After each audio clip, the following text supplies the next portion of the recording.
Assalamualaikum guys, perkenalkan kami dari kelompok 1 kelas manajemen 4E Fakultas Ekonomi dan Ilmu Sosial UIN Suskaryo. Di sini saya akan memperkenalkan anggota dari kelompok 1 yaitu Nadila Raudatul Jannah, Indah Novitasari, Fiona Rasalinda, dan Yurika Tessa Zulfianti. Nah, video ini kami buat untuk memenuhi tugas mata kuliah aplikasi komputer bisnis yang diberikan oleh dosen kami, Bapak Arif Rahman, SEMM. Sebelum kita lanjut ke video perdana kami, jangan lupa like, comment, share, and subscribe ya. Selamat menyaksikan, enjoy! Baiklah, di sini saya akan menjelaskan tentang proposal usaha. Memulai usaha tentunya membutuhkan banyak persiapan dan perencanaan, seperti bisnis plan maupun proposal usaha. Saat ini, banyak sekali orang-orang yang berlomba dalam mendirikan usaha sendiri. Usaha pun banyak jenisnya. Ada usaha kuliner, kreatif, properti, otomotif, dan sebagainya. Bagi Anda yang sedang berpikir untuk mendirikan sebuah usaha atau bisnis, ada beberapa tahap yang harus Anda perhatikan. Selain menentukan ingin bergelut di bidang usaha tertentu, mempersiapkan modal, menentukan lokasi usaha, dan sebagainya, Anda juga harus menyusun proposal usaha yang lengkap. Apakah yang dimaksud dengan proposal usaha? Proposal usaha adalah media umum tertulis dan sistematis yang dibuat oleh wirausahaan untuk menjabarkan mengenai usaha baru dan hal-hal yang terkait di dalamnya. Proposal merupakan bahasa turunan yang diambil dari bahasa Inggris, yakni to propose atau mengajukan. Maka proposal lebih dikenal dengan kata surat pengajuan atau permohonan.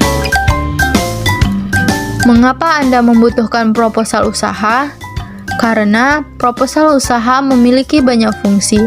Yang pertama, dapat digunakan sebagai kerangka untuk mendirikan bisnis. Yang kedua, dapat digunakan untuk bahan perbandingan antara rencana sebelumnya dan hasil yang ingin diraih. Yang ketiga, dapat digunakan untuk merancang strategi bisnis serta menggali kelebihan maupun kekurangannya. Yang keempat, dapat digunakan untuk membantu wirausahaan dalam mengkaji bidang usaha yang dijalaninya melalui sudut pandang orang lain. Yang terakhir, dapat digunakan untuk mengajukan pinjaman modal kepada pihak bank. Baiklah, saya akan memberikan contoh proposal usaha. Berikut contohnya.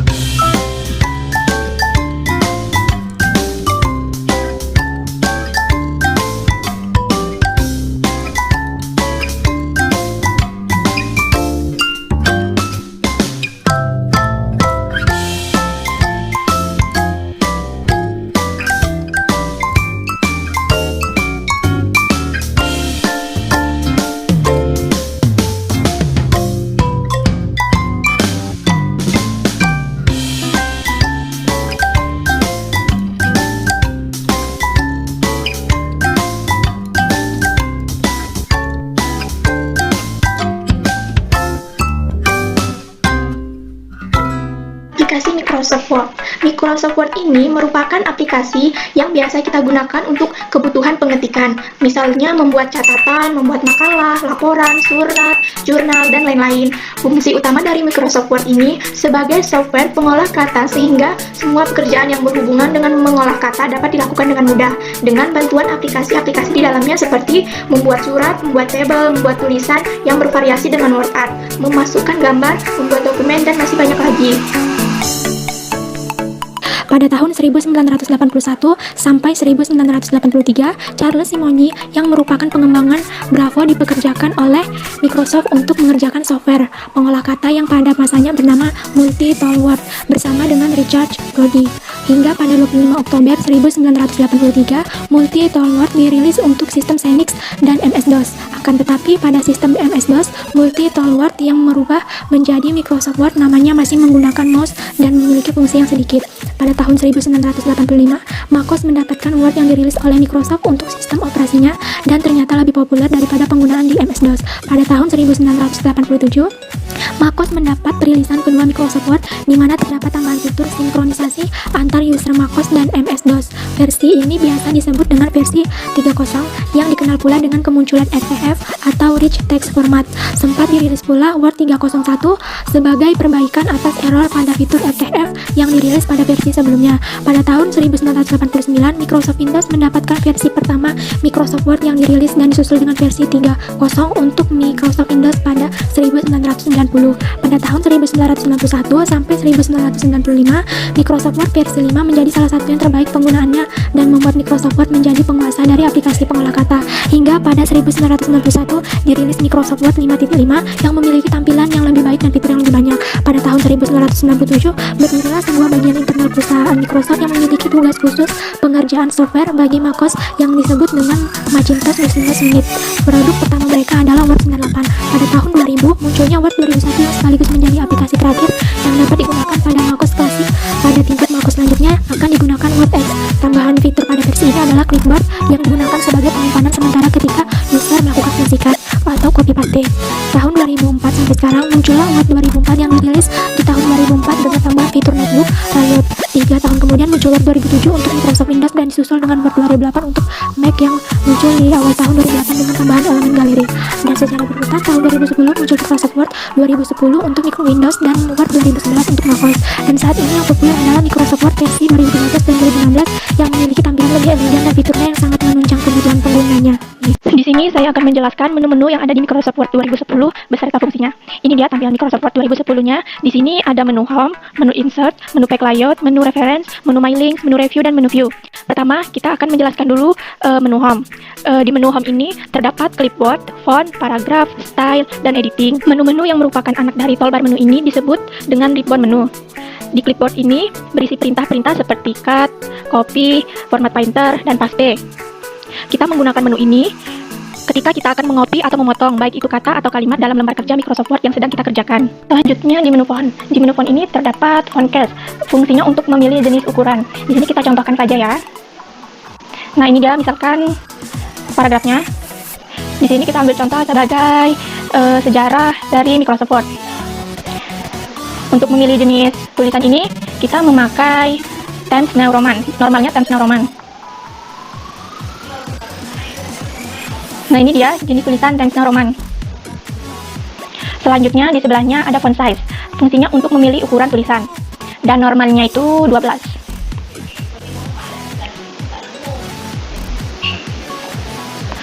Ini dia ukuran 12-nya. Lalu yang di sebelahnya ada grow font untuk memperbesar tulisan. Dan yang di sebelahnya ada shrink font untuk memperkecil tulisan. Lalu yang ini namanya change case untuk menyalin tulisan dengan berbagai pilihan.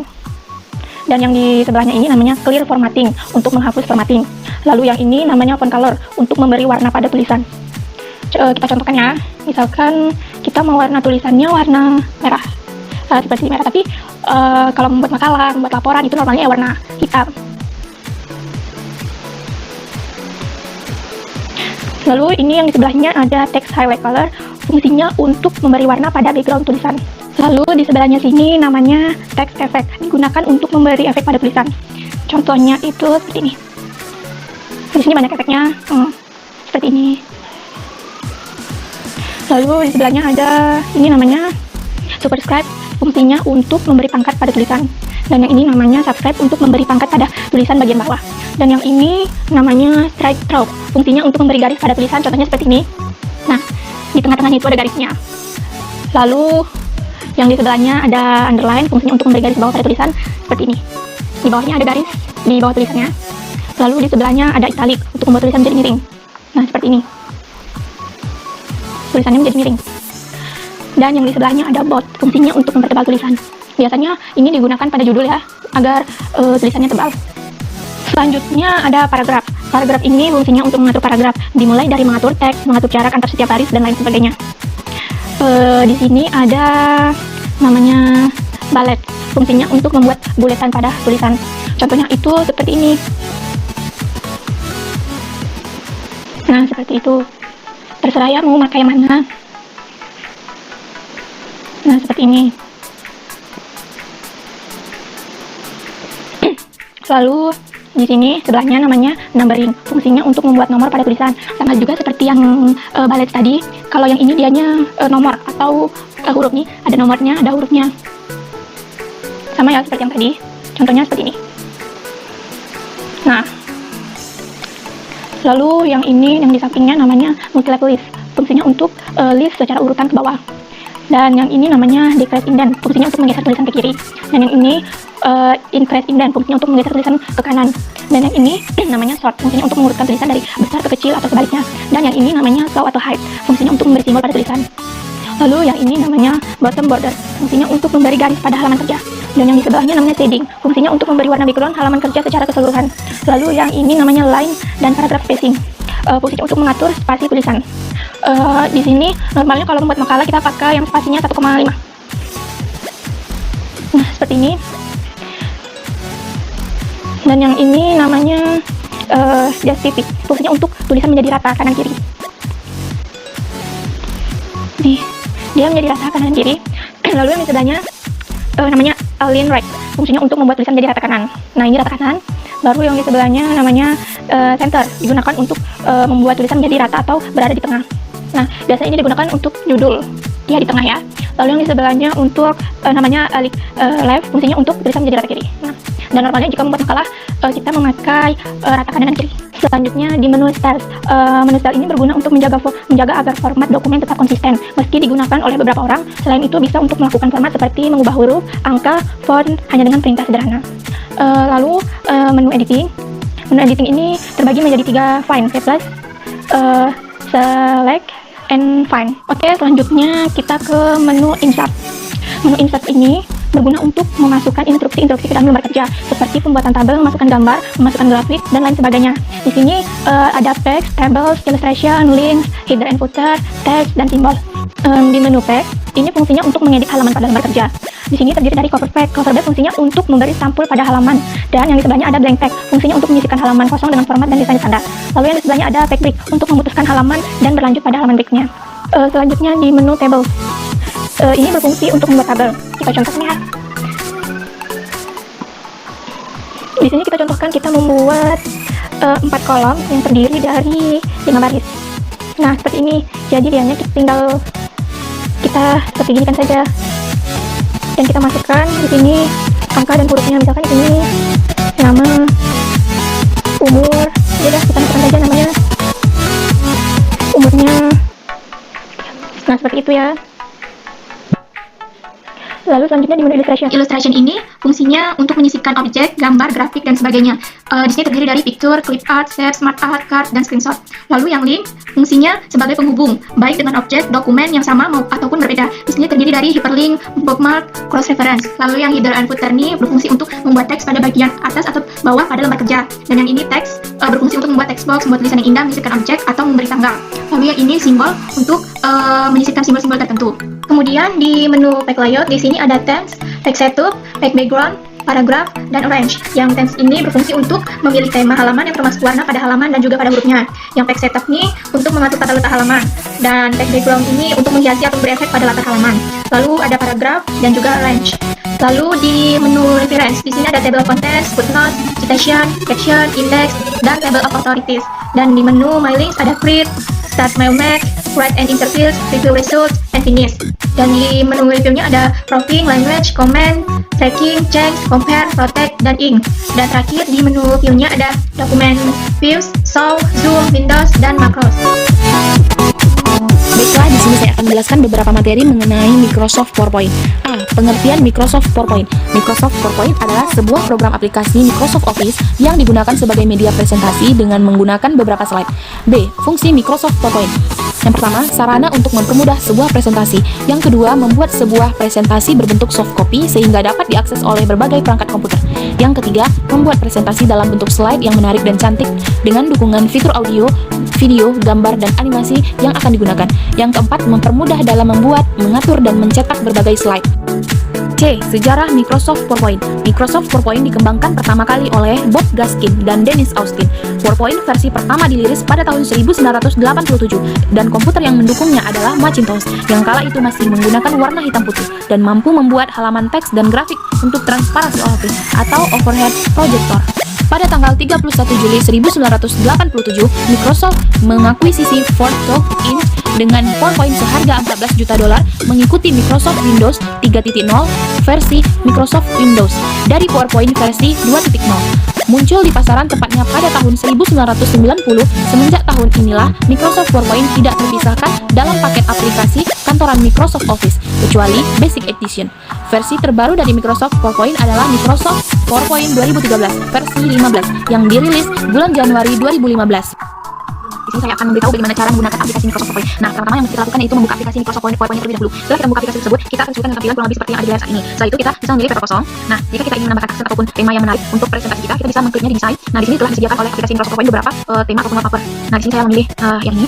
Nah, selain kita dapatkan di aplikasi Microsoft PowerPoint, kita juga bisa mendownloadnya di aplikasi WPS ataupun di internet lainnya sesuai dengan selera yang kita inginkan. Nah, di sini juga kita akan membuat judul apa yang mau kita bikin untuk hasil presentasi yang akan kita tampilkan. Nah, di sini saya akan membuat judul. Nah, setelah kita buat, kita bisa mengaturnya dan yang di bawahnya akan saya hapus. Nah, di sini kita akan mengatur letak kata agar tidak berantakan. Nah, kurang lebih seperti ini. Setelah ini kita bisa menambahkan transisi untuk menambah kemenarikan dari PPT yang kita bikin. Nah, di sini kita bisa mengklik transisi. Nah, di sini juga disediakan oleh aplikasi Microsoft PowerPoint-nya banyak ya. Ini ada beberapa. Nah, saya akan mencoba mengambil yang ini. Nah, setelah kita mengatur transisinya, kita juga bisa mengatur animasi per kata yang telah kita buat. Nah, kita bisa mengkliknya di animasi. Nah, di sini juga disediakan banyak sekali macamnya. Nah, saya akan mengambil yang ini. Setelah kita ini, jika kalian ingin menambahkan pakai timer, kalian bisa mengklik yang ada di layar ini dan kalian bisa mengatur sesuai dengan semana kalian butuhkan timernya. Nah, setelah itu kita bisa mencoba apakah yang kita atur tadi berfungsi atau tidak dengan mengklik layar slideshow yang ada di bawah ini.